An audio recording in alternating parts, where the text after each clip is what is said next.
Welcome to another episode of Earth 2 Insight. I'm your host, Paul Archer. Today we're diving into a topic that's been somewhat hard to explain to people. How the Metaverse is completely revolutionizing the way we think about return of investment. But before we jump in, I want to share a thought. I saw a guy interviewed the other day and he said, I wish people would stop calling it AI. In the future, people will laugh at us. And you know what? He's right. What we call AI today is just a large language model with access to abundant information that can be processed and duplicated quickly.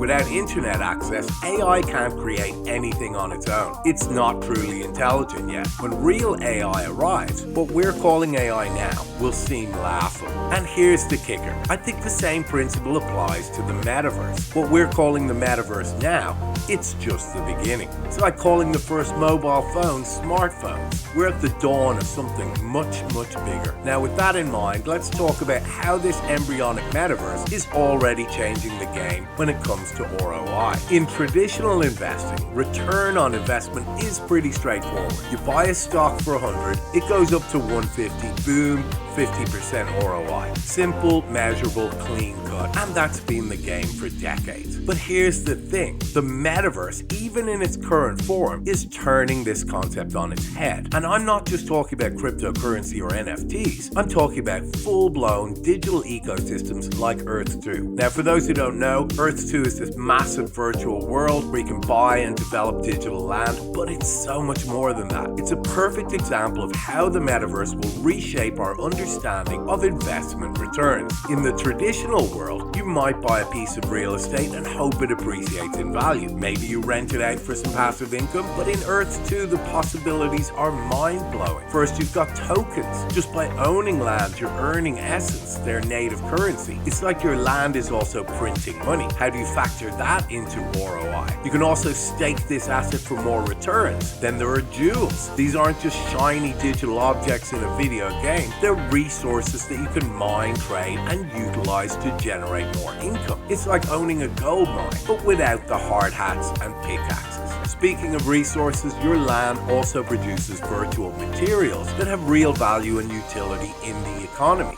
You're not just a landowner, you're a digital industrialist. But there's even more. High traffic areas in Earth 2 will become prime real estate for virtual advertising. Imagine owning a billboard in a bustling digital city, or showing ads to gain entry to an event. The advertising potential is enormous. Events will be another gold mine. In Earth 2, you will be able to host virtual concerts, conferences, or any event or experience you can imagine, all on your digital property. But let's not forget about rentals, just like in the real world, but with zero maintenance costs. In the future, you will be able to lease your virtual property to other users, creating another stream of passive income. Finally, there's raiding, a gameplay element that adds a whole new dimension to property ownership and resource management, generating returns from active participation. So here's the million-dollar question. How do we calculate ROI in this new world? Our old metrics just don't cut it anymore. We're not measuring appreciation and cash flow. We're looking at token generation, resource production, event revenue, advertising income, rental yields, staking, and gaming rewards, all from one single digital asset. This isn't just a new way of investing, it's a new way of thinking about value and creation. We're not just investors anymore. We're digital entrepreneurs building and managing complex ecosystems within these virtual worlds. The challenge we face now is how to quantify this new form of return of investment. Value comes from so many different angles. This isn't just about percentages anymore. It's about understanding the full potential of our digital assets. We need to pioneer new metrics and new ways of assessing value and return. We need to redefine return of investment. This is more than just a new investment opportunity. It's a fundamental shift in how we perceive value and returns. And I believe it's going to change everything. Not just in how we invest, but in how we think about economics, value creation, and even work itself. The Metaverse isn't just coming, it's already here. And it's time for us to adapt, to innovate, and to lead the way into this new digital frontier.